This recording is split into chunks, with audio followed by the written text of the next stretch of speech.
আর আজকে এই জালিম সরকারের হাত থেকে কেউ রেহাই পায় না। এটা আপনারা জানেন, বালা মন্দ সব লোকের জেল খাটতে হয়। আমি আপনারা জানেন দীর্ঘদিন আপনাদের সাথে এই এলাকার নেতৃত্ব দিয়ে আসছি বারবার। 30 বছর থেকে যুবদল থেকে বিএনপি ছাত্রদল, আমি 30 বছর এই দেশের বিএনপি দায়িত্বে ছিলাম। আপনারা জানেন আমাদের সরকারও তো ছিল, কিন্তু কখনো কারো প্রতি আমাদেরও নিয়ম ছিল কিনা, কারো সাদাবাজি করছি কিনা, কারো টাকা পয়সা নিচ্ছি কিনা, কারো গায়ে হাত তুলছি কিনা বলতে পারবেন? কিন্তু আমাদেরকে বারবার লাঞ্ছিত করা হলো কেন? এটা আপনাদের কাছে এটা বিচার, আপনাদের কাছে দাবি। তারা যেটা করছে এই জন্য তারা আজকে দেশ থেকে পালিয়ে যাচ্ছে। কেউ তাদেরকে ধুয়েছে? তাদের ভয়ে তারা যেসব অন্যায় করেছে, এসব অন্যায়ের কারণে তারা আজ দেশ ত্যাগ করেছে, নিজেরা পালাই গেছে। কেউ ধুয়ারও লাগে নাই। আল্লাহ তরফে তাদের উপরে গজব পড়ছে। ঠিক আছে? তো আমরা বাংলাদেশ জাতীয়তাবাদী দলের অঙ্গ সংগঠনের নেতৃবৃন্দকে আমি একটি কথা বলবো, আপনারা শান্ত থাকেন, ধৈর্য ধরেন। আমাদেরকে ধৈর্য মহত্বের লক্ষণ। আপনারা কারো গায়ে হাত দিবেন না, কারোর সাথে বেয়াদবি করবেন না। যারা আপনাদের সাথে বেয়াদবি করছে আমরা তাদেরকে আইনের আওতায় নিয়ে আসবো ইনশাআল্লাহ। একটু ধৈর্য ধরেন, আপনাদেরকে কথা দিতেছি। এখন তত্ত্বাবধায়ক সরকার আমাদের আপনাদের চোখ কান খোলা রাখবেন।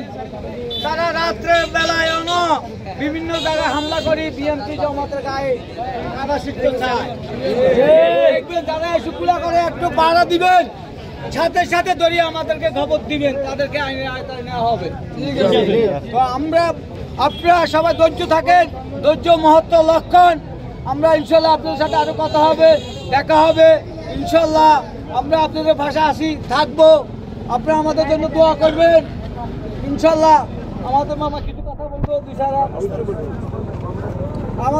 আমাদের ছোট ভাই মুস্তাফিজুর রহমান বিএনপির সাধারণ সম্পাদক, সেই কিছু কথা বলবে।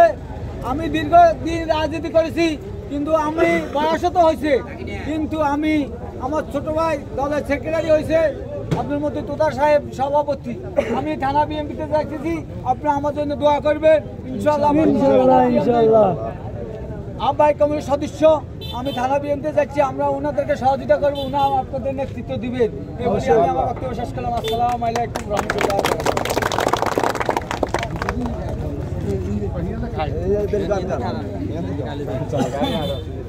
বিসমিল্লাহির রহমানির রহিম।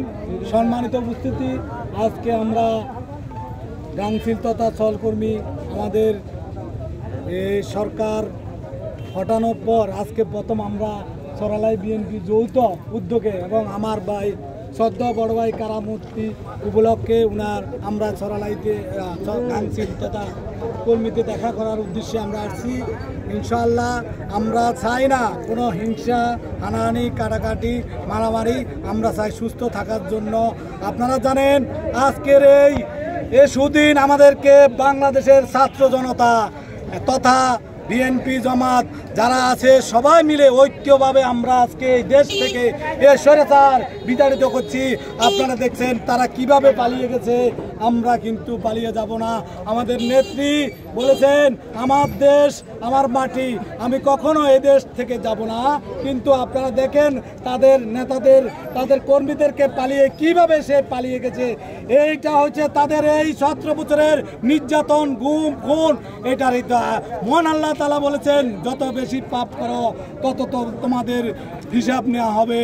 আমরা চাই না এই এখন যে অবস্থা আছে, আমরা চাই আমরা সুস্থ শৃঙ্খল রাজনীতি করব। আমাদের নেতৃবৃন্দদেরকে, আমাদের যুবদল, ছাত্রদল তথা বিএনপির নেতৃবৃন্দকে বলছি আপনারা শান্ত থাকেন। আমরা চাই না, কারণ আপনারা দেখেন কেন্দ্রীয় নির্দেশে তারেক রহমান বলেছেন আপনারা শান্ত থাকেন, সংখ্যালঘু এবং কোনো নিরীহ মানুষের বাড়িঘর হামলা করবেন না। কারণ আপনারা আজকে দেখেছেন আমাদের যুবদলের কেন্দ্রীয় নেতৃবৃন্দ আমাদের 8টা থানাতে 8টা নেতাকে 8টা যুব দলের নেতাকে বহিষ্কার করেছে আচরণবিধি বা দলীয় আইন শৃঙ্খলা ভঙ্গের কারণে। আপনারা সজাগ থাকেন যেন অন্যরা আমার বংশলীলা খেলে আমাদেরকে কোনো দায়ভার না দিতে পারে।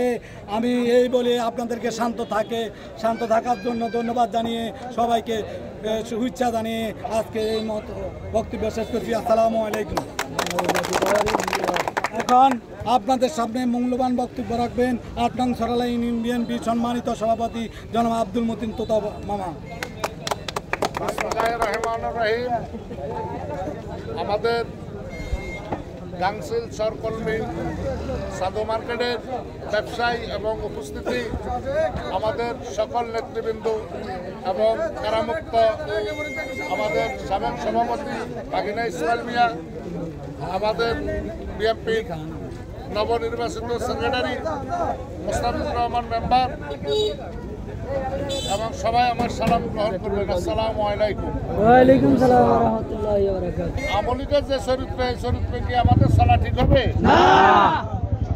তাহলে তাদেরকে এখন পাড়াকে দিতে হবে।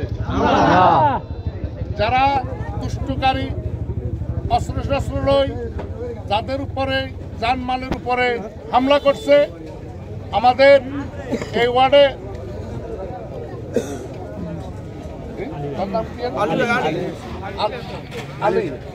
আমাদের আলী হোসেন এই সমাজের সেক্রেটারির দায়িত্বে আছে এবং আমাদের এখানে মোতাল্লেব আছে, হুমায়ুন আছে, আব্দুল্লাহ আছে।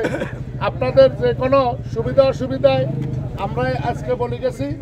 আমাদের এই অংশটা Hossain member, fire master, Akhtar, ওরা আমাদের সিনিয়র পার্সন, যার কারণ আপনারা তাদের সাথে পরামর্শ করি যারা অনিয়ম করছে, অনিয়মকারীদের তালিকা প্রস্তুত করবেন। আর আপনাদের কাছে আমাদের বিশেষ অনুরোধ, এই এলাকায় অনেক বাজেট আছে, মানুষের খামার বাড়ি আছে, গরু ছাগল আছে, অন্য কেউ চুরি করি নাম হইব বিএনপি। যার কারণ এসব কিছু করা যাবে না। যারা অনিয়ম করছে, অনিয়মকারীদেরকে আমরা আইনগতভাবেই দেখুন, তবে আইন কেউ হাতে তুলে নেবেন না। এখন আমাদের সামনে যেই চ্যালেঞ্জিং সময়, আমরা নির্বাচন করতে হবে। নির্বাচনে আমাদের লোকজন অংশগ্রহণ করতে হবে, যেহেতু বিগত 20 বছরের ভিতরে তো কেউ ভোট দিতে নারেন না, তা সিনিয়র কিরিসে ভোট নিত। যার কারণ আমরা কি হেনে নির্বাচিত চাননি। তাহলে মানুষকে ভালোবাসতে হবে, মানুষের সাথে মিশতে হবে। আওয়ামী লীগের ভিতরে সবাই কি খারাপ লোক নেই? যারা খারাপ তাদেরকে আমরা আইনের ব্যবস্থা করুন, যারা ভালো তাদেরকে নিয়ে আপনারা সমাজ ব্যবস্থা পরিচালনা করবেন। এবং আমাদের আলিমিয়া সহ আমাদের এখানে মোতালেব সহ আপনাদের যদি কোনো সুবিধা অসুবিধা থাকে, কারো জমিন নিছে, কারো যে জমিন দাম করে কিছু টিয়া দিছে বা টিয়া দিয়ে নয়, কারো জায়গার উপরে জোর করে ঘর উঠেছে, এসব ব্যাপারে আমাদের হোসেন মেম্বার সরকার, আলী সরকার যে সিদ্ধান্ত দেয়, এই সিদ্ধান্ত আমাদের সিদ্ধান্ত। এ বলি আমি আমার বক্তব্য শেষ করলাম। আসসালামু আলাইকুম। আমাদের গাংসিলের যারা আমাদের সাথে আসছেন, আমাদের জন্য দোয়া করিয়েন। আপনারা এখান থেকে বিদায় যান, আমরা বিদায় দিলে আমরা এদিকে বিদায় চলে যাই। ঠিক আছে? আচ্ছা, আসসালামু আলাইকুম।